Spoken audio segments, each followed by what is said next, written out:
fellow travelers, Mark here with Walter's World, and today we're in Stratford-upon-Avon. We have the Holy Trinity Church behind me, where the bard Shakespeare himself has been laid to rest. And today, I want to talk about Englishisms. Englishisms, you ask? Well, these are those little cultural things that you see here in England with the people that make you go, huh, yeah, that is totally an English thing. And I think I want to start with probably the shining a beacon of light that the English bring to the world. And that's their queue culture. You know, their line culture, like making a line, making the queue here in England is a thing. It doesn't matter where you are. You're at an event, you're at a store, you're at a museum, you're walking down the street.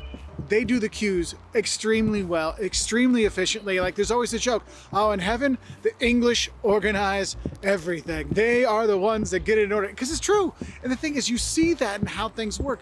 The system is in place. Like people joke about it sometimes, but once it's in the system, stuff gets done. And you see that kind of line system permeating society. And it's kind of cool because, I know I'm never gonna lose my place in line because the queue has put me in the right place. And so that's one thing I want to say, thank you, England. Now, could have exported that all around the world too? Because that would have been awesome. But that is one thing I always notice, like just the queuing thing, because that's one way you'll see, I don't know if you ever see an upset English person aside from football, but yeah, queue skipping, queue things, yeah, tourists, don't mess with that. And another thing that is so English that you can't help but fall in love with it is a cuppa. Look, here having a cup of tea, honestly, it changes everything. You have bad news? Oh, I'll put the kettle on. You have good news? Oh, I'll put the kettle on. You have no news? I'll put the kettle on.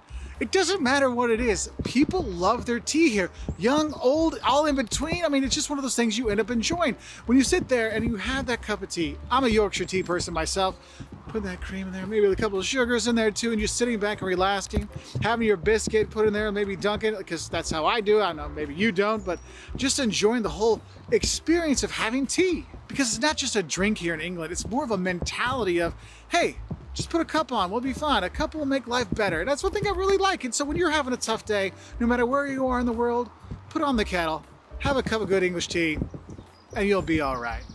And that kind of goes on to another thing that's very much an Englishism. I'm sure you've seen the t-shirts over the years and the posters, keep calm and carry on. It is really much a thing here. Like when things don't go well, like every 4 years in the World Cup and every 4 years in the, European Cup, the English are always like, you know what, we're going to get through it.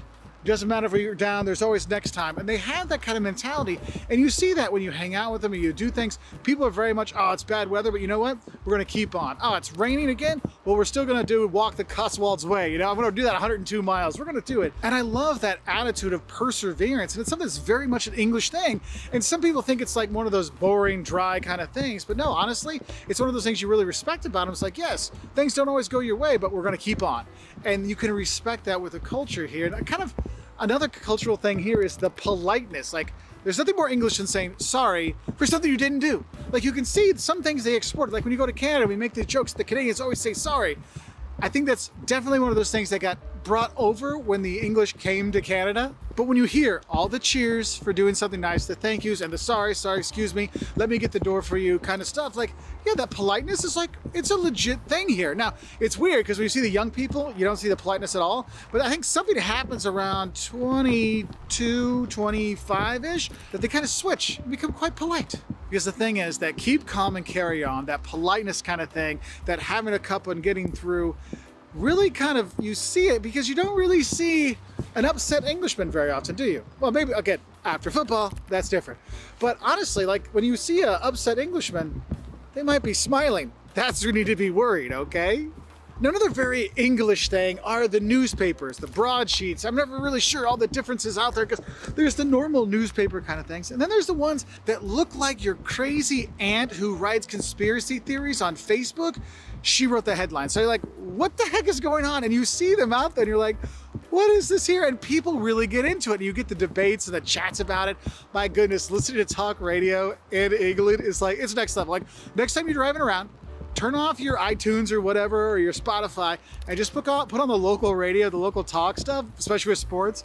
You'll hear some very interesting things, but the way they focus on the news and how it gets sensationalized is hilarious. It's like we do that kind of in the US too, but here it's like a different kind of thing, and it's kind of funny when you see those. So if you're at the store, just glance over at the newspapers over there and see, hey, what's the crazy headline for today? And yeah, if you go through, page 6 might be a little interesting as well.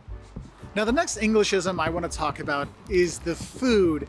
And it's not just the interesting names they have, whether it's toad in a hole or spotted dick, but it's also how they eat things. Like, I love baked beans and I love toast, but I never would have thought of beans on toast. And then you look at brown sauce, and I mean, don't get me wrong, brown sauce is actually pretty tasty. Like, once you have it, you're like, that's weird. Then you're like, that's interesting. Then, hey, can I get the brown sauce at breakfast, please? I mean, it grows on you. And that's one of the weird things about the food is we all joke about it. We talk about English food. Oh, it's so bad. Oh, remember, in heaven, you know, the English organize things, but in hell, the English are the cooks, right? Well, actually, you get actually good food here, which blows a lot of tourists' minds when they go and they see all the different food you can get around the country. But it is kind of funny how proud they are of their food and of all the little things that are there. But for me, it's just the kind of funny nature of the names and the kind of combinations of things. And, you know, you can't go wrong with an English breakfast. A full English breakfast. Is it healthy? No. Is it low in calories? No. Should you eat every day? No. But do you want to have it every day on your vacation when you're here in England? Heck yeah. Another funny Englishism you see when you travel the country is just their love affair with pre-packaged sandwiches. Now, don't get me wrong, everybody likes a good sandwich. They make some good sandwiches here. You go to a pub and get like a bacon brie and, you know, cranberry sandwich. It's unbelievable. That toast, it's fantastic. But I'm talking about in the triangle container, already sliced, already made sandwiches, whether it's your coronation chicken, which I actually think is pretty good, or your ham and cheese, or your tuna fish and corn. They seem to love these things. And everywhere you go, when it's lunchtime, people pile into the M&S, they pile into the Tesco. You're on a road trip, you hit the petrol station, and they just get these sandwiches. You're like, you could do so much better at a restaurant or someplace else, but they just love it. I don't know, it's one of those English things. They just love their sandwich and get their snack with it and their drink, and that's my lunch. But yeah, they're just like, they got this thing for those pre-made sandwiches that are just odd. They're everywhere. Everywhere. Everywhere. Now, another English thing that we joke about is the anti-dentist movement here, you know, and that's one of those things when they ever make jokes about English people, it's like they got the big teeth and it's all over the place. But I'll be honest with you, I've met people here before that were proud that they hadn't gone to the dentist in 20 years. And I'm like, really? Couldn't tell at all. And you'll see that you don't get as many people going to the dentist, it seems like, when you're here. Now, it's not as bad as it used to be. Things have gotten better. I mean, maybe NHS covers dentist stuff now, but it was one of those things you did notice that it was a very much an anti-dental movement here, it seemed like.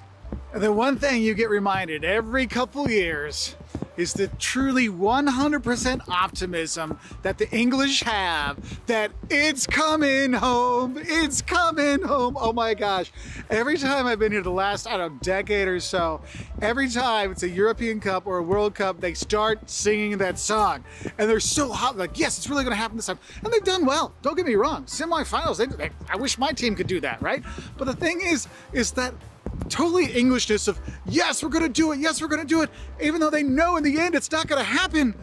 But you remember, keep calm and carry on. So when it goes down, they're like, oh, it's okay, we'll get them next time. And then you start listening to the broadsheets and the news radio and how it was, this thing's fault, this thing's, if this would have happened this other way, oh, if only so-and-so would have been the captain, if only so-and-so would have done this, you know, and you start to hear these things and you're like, that is one thing I love about the English. No matter what happens, they always think every 2 years, it's coming home, all right? So what are some of the funny English things you've noticed or Englishisms you've seen over your trips here in England? Let us know in the comments below so we can have other travelers look for fun cultural things when they come here, because honestly, it's a fun place to be. I mean, you got historic places, you got nice people, you do get some good food. The tikka masala is fantastic, national dish. Did you know that? Yeah, invented here in England. So, I wish y'all the best, have a great time, and I'll say bye from here in Stratford, England. And yes, Shakespeare, he's right there. If you want to go see him, you can.